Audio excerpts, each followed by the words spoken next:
Now at 5, 1 year later, we take a look at COVID-19 and how it swept through Utah. Why doctors say the virus is here to stay. Coming up in a live report. It's coming down, it's coming down. Look at that, holy cow. Incredible video of two hikers nearly escaping a controlled avalanche in Washington state. Why state authorities say hikers may have ignored their warnings. Live from Utah's first TV station, ABC4 News at 5 starts now. Good evening, Utah, and thanks for joining us for the ABC4 News at 5. I'm Jason Wynn. I'm filling in for Nick McGurk. He has the night off. We begin tonight taking a look at those COVID-19 numbers and what it's done to Utah over the last year. Intermountain Healthcare was one of the first hospitals in the nation to take in COVID-19 patients. ABC4's Jordan Burroughs is live at IMC in Murray. Jordan, doctors there talked about our state's ups and downs when it comes to this virus. What can you share with us?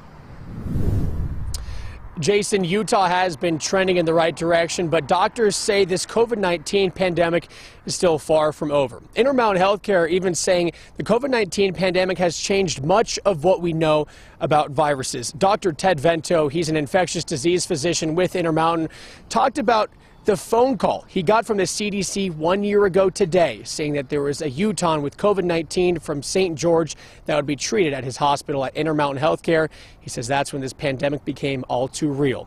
Well, we don't know the original source of the COVID-19 pandemic. It's said to have come from an animal, most likely a bat.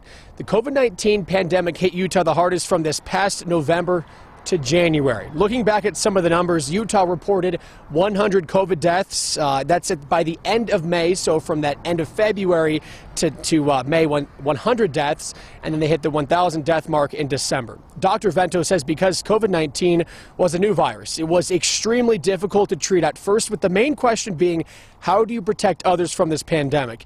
He says it wasn't until then Governor Gary Herbert made a mask mandate that a majority of people took this pandemic seriously. He adds it may seem like things are trending in the right direction, but it's way too early to move on from this infectious disease. We need to keep running the race until we hit the finish line. Don't worry about the finish line. It's going to come. But if we don't do the things to continue running, we're not going to hit the finish line.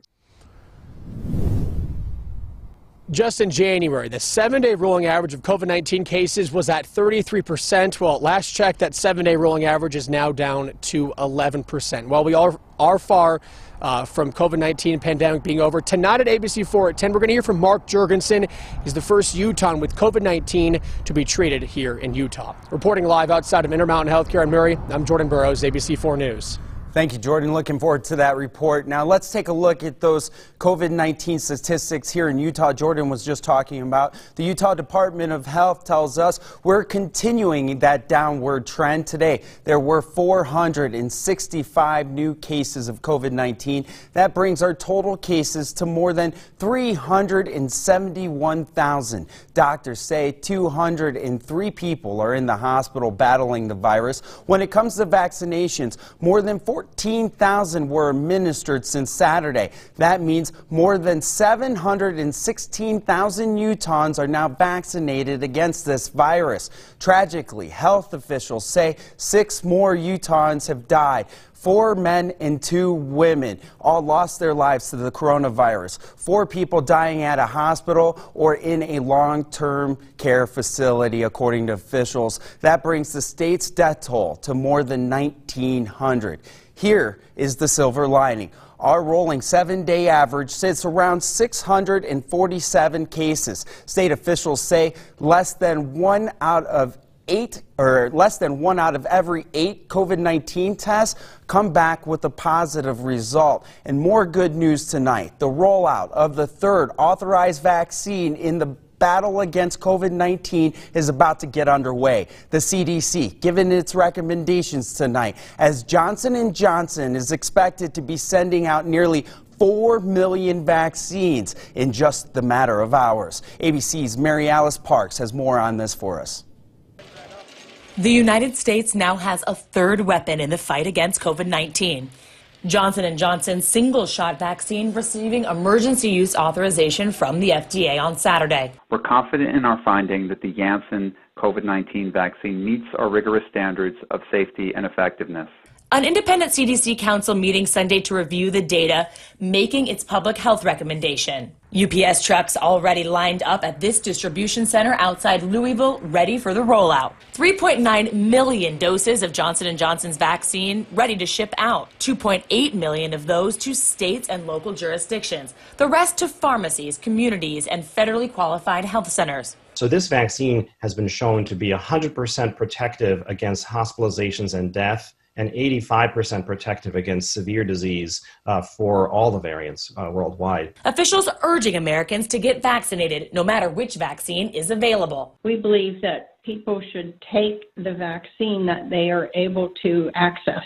We feel all these vaccines meet our standards for effectiveness. As more Americans get vaccinated and states begin to ease restrictions, Dr. Anthony Fauci says we still need to take some precautions. So you could be protected from disease and still have virus. And that's the reason why you hear us all the public health officials saying to wear a mask. And the reason is essentially to protect other people from occasionally, you may inadvertently infect someone else, even though you are protected. He says the Biden administration is working with the CDC on updated recommendations for those who are vaccinated. Mary Alice Parks, ABC News, Washington.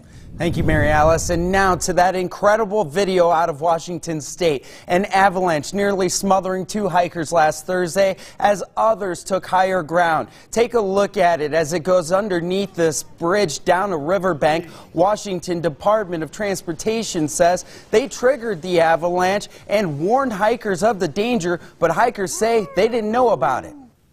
Talking about the power of snow. That is an avalanche.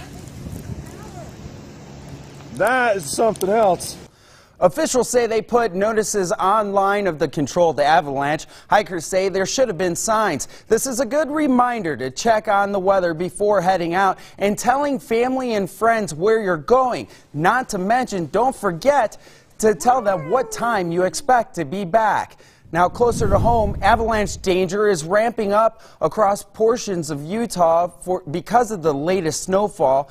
This is a look at the Utah Avalanche Center's danger rating map. Chief Meteorologist Alana Brophy joins us now. Alana, is this the time that we should be avoiding the backcountry? Definitely so, Jason. We just had a storm come through that dropped significant snow in the high country. And as we take a look at that avalanche rating, we know we've got high danger up there in Logan and considerable danger in Ogden, the western Uintas, and along the Skyline area. Moderate danger out there for eastern Utah. And we did get some decent snow totals up there in the high country. Looking at the last 3 days, we picked up over a foot at Park City, 20 inches, Brighton and Solitude, 21 at Snow Basin. So we've got that heavy, wet snow, and now those temperatures will start to warm up, and that always can cause for a dangerous situation. In the valleys, we've got sunshine today, but looks can be deceiving. It is chilly out there. That northerly flow still in control. Satellite radar shows us that high pressure building. We've just got a little bit of cloud cover over the mountains, but all in all, a beautiful Sunday. That below average air mass in control, which is why our temperatures are running below average.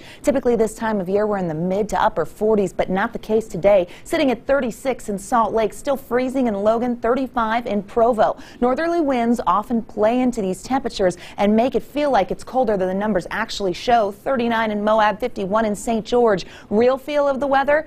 Yeah, below freezing along the Wasatch Front. It is chilly out there, not a surprise. 32 in Delta, 51 in St. George. So St. George not dealing much with that wind chill, but we are in the north and it's definitely noticeable. Numbers as we get through tonight will be dropping into the 20s. We've got clear skies. What to expect for your work week coming up in my full forecast. Jason, back to you. Thanks, Alana. We'll talk soon. New at 5. One person is dead after a rollover crash in Wellington. It happened around 6 this morning near Miller's truck stop. Police tell us 7 people were trapped, and one of those people died on scene. We're working to get an update on the other crash victims, but police say this cause is still under investigation.